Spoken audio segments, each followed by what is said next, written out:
Pokémon FireRed and LeafGreen are masterclasses in classic 2D pixel art, but underneath the gorgeous visuals lies a fascinating mess of game design choices that still impact the franchise to this day. How did Game Freak actually make this remake work, and what hasn't held up? So today we are going to analyze Pokemon FireRed and LeafGreen. I'll break this video up into two parts. First half will be what worked, second half will be what didn't. Throughout this video, I'm also going to try to analyze things from a game design perspective rather than just as a player. I also want to approach it from a developer standpoint because I am an aspiring indie dev. So let's dive in.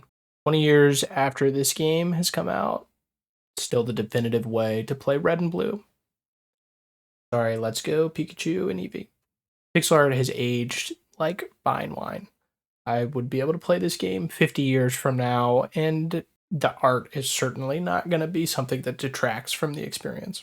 Going into this remake, Game Freak obviously wanted to honor the original game, but also, even just 10 years after Red and Blue and Yellow came out, there was a number of game design issues with those games that needed to be addressed, but they needed to somehow bridge that gap of honoring what came before, but also improving on it to make it a more playable experience. There's a number of quality of life changes that made this game way more playable to make it hold up and stand the test of time than the original had. First one, this is an obvious one, running shoes. Playing the old games, you feel so slow walking around this grid, which is like not the worst thing in the world, but it's kind of just baking in additional game time that, I mean, you know where you're going. You're basically like fighting against your character to get where you're going because it takes so long. So by adding in the running shoes and getting them fairly early, kind of takes away that pain. It at least makes you feel like you're going fast rather than like, oh my gosh, this takes forever to get to where I want to go. Another one, and frankly, I should look at this some more, but I have not looked at this since I played this game as a kid, the Teachy TV. I grew up playing Pokemon games, so the type advantages in how the moves work and stuff is very baked into my mind.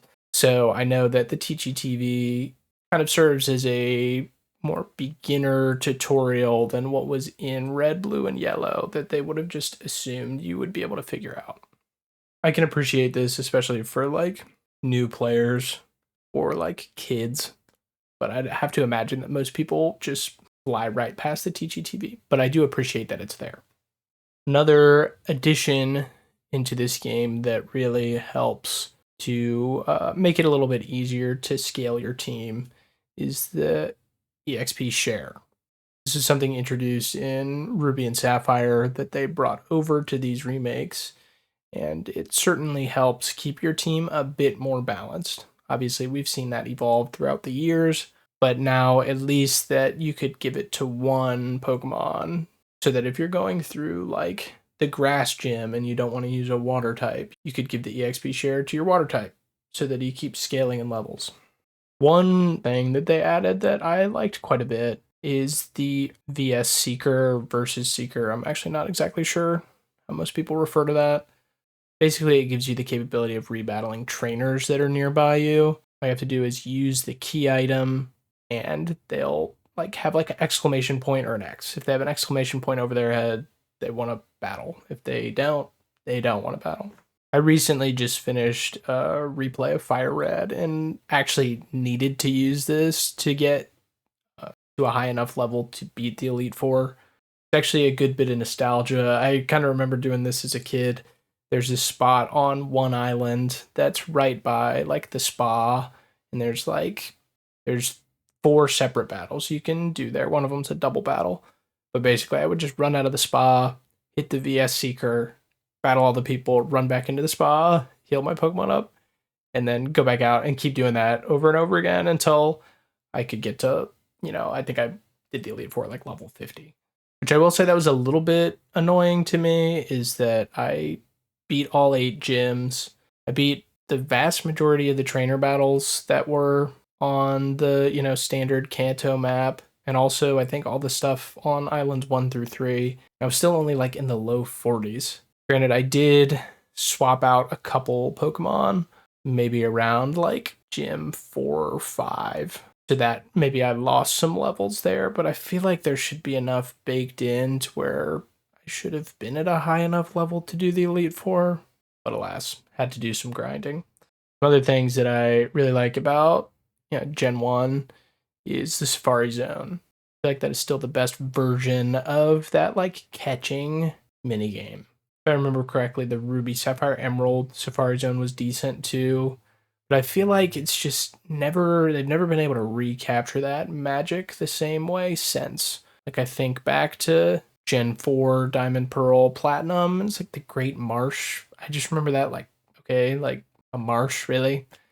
But something about that Gen 1 being able to catch these very specific Pokemon only in the Safari Zone, like Tauros, Chansey, Pinsir, Scyther, like it was just cool. And I feel like they lost that in later games. Another thing that I appreciate specifically about this game, and they kind of kept it like this for a while, but recently have decided that they don't want you to be able to do this. Looking at you, Scarlet and Violet. I really like how you can enter pretty much all of the buildings you see in the world. That, for me, I don't know why, but like ever since I was a kid, that's just been something that's pissed me off in video games is when you can't enter buildings. Now, I get it, like larger AAA open world type games, especially if they're like set in cities, it's really unrealistic to be able to go into every single building. So you almost have to like design those games in a way to where it feels like most of them you can go in, but really you can't. So you just have to like spread stuff out effectively.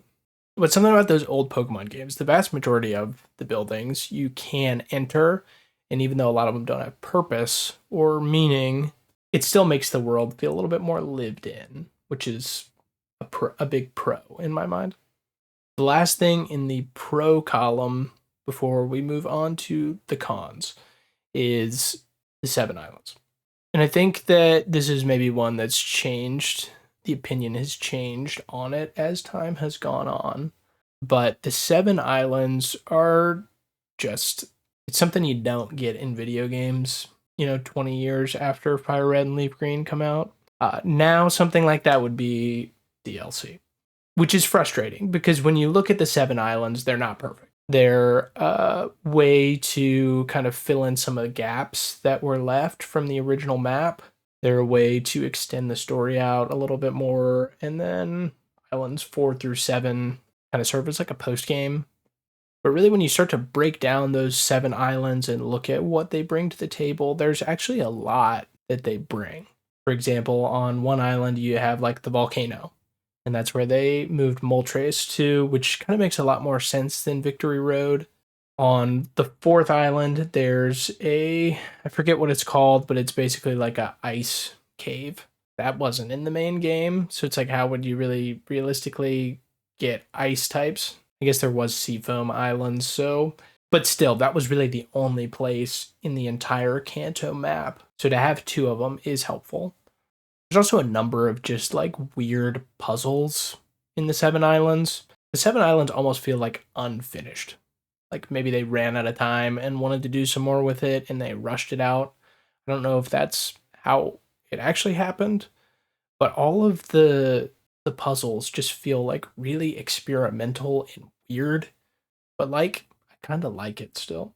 Another pro for the 7 Islands is that it also brings in a lot of like different generation Pokemon that you can, have catchable within the game rather than just having to trade from like Ruby and Sapphire Emerald. So that was pretty helpful too. Now we're going to move over to the cons column. And some of these cons are going to be more of criticisms of Pokemon in general, so I won't really harp on them too much. But I think that they had an opportunity to kind of reset the games here, but chose not to. First one is an interesting one. HMs. So HMs were always so frustrating because you had to have them to be able to maneuver around the map. So if you wanted to go through Rock Tunnel, you needed Flash. you need to go through Victory Road, you need strength. If you need to go through certain parts of the map, you need cut. It was always a bit annoying that you had to teach a Pokemon one of these moves, and it took up one of your 4 slots, and then you couldn't delete it easily. Like, you would have to go to like the move deleter. The fact that you couldn't just relearn a TM over the HM was stupid. Or if you like reached a certain level, it just didn't make sense. Like, from a game design point of view, why they were locked. I just, like, you never lost the ability to add a HM to any Pokemon. So why did they need to be locked? Just a complete puzzling design decision. I don't understand it, and I don't understand why it took them so long to change that. I feel like it would have made a lot of sense to have just changed it in FireRed and LeafGreen, but they didn't. Now, what I will say that I do like about HMs is that it makes exploring feel a little bit more rewarding. I had never really thought about the game this way up until recently, but the old Pokemon games are kind of like Metroidvanias. They're like turn-based Metroidvanias. Once you reach the end of the game, you can go wherever you want, but you just had to unlock certain abilities and things or go in a certain order of like gyms to be able to maneuver around the map that way, which really it's genius, especially from that like 2D like RPG top-down view. It just works so well. So I think that like having these puzzles, strength to push around boulders, flash to light up caves, I mean, really, I think that that is genius game design. It's just the one thing they could have done to ruin it or make it more difficult was make the HMs take up a slot, but then also make it to where it's difficult to remove that move. That one's kind of a con, but also kind of like, I appreciate the design of the world in the Metroidvania style. However, they kind of shot themselves in the foot a bit. That one's kind of a good segue into TMs. I just feel like TMs are so dumb in the old games. Like, the fact that you can only find some of these TMs one time in the entire game, and that's it. And that's the only time you can ever use it, is that one time. And then it's gone forever. It's just like, it's crazy. It's absolutely crazy. It doesn't make any sense. It doesn't make any sense at all. So I was very glad that they changed that one down the line. I can't remember which generation they changed it. Might have been like Gen 5 or 6, which took way too long to change that. Yeah, I mean, going back and playing the old games was like, dude, like, what did they do? Like, I don't understand. Some other things that didn't quite land for me. Random encounters. I know that that's a staple of JRPGs. That's not just a Pokemon thing. That's in, like, you know, your old Dragon Quest games. I just feel like I wish there was a way they would have made that a little bit more technical. So either level scaling, or, you know, if you're a ridiculously high level, I should not be able to run onto Route 1 and just get spammed with, you know, Pidgeys or Rattatas, like, the whole time.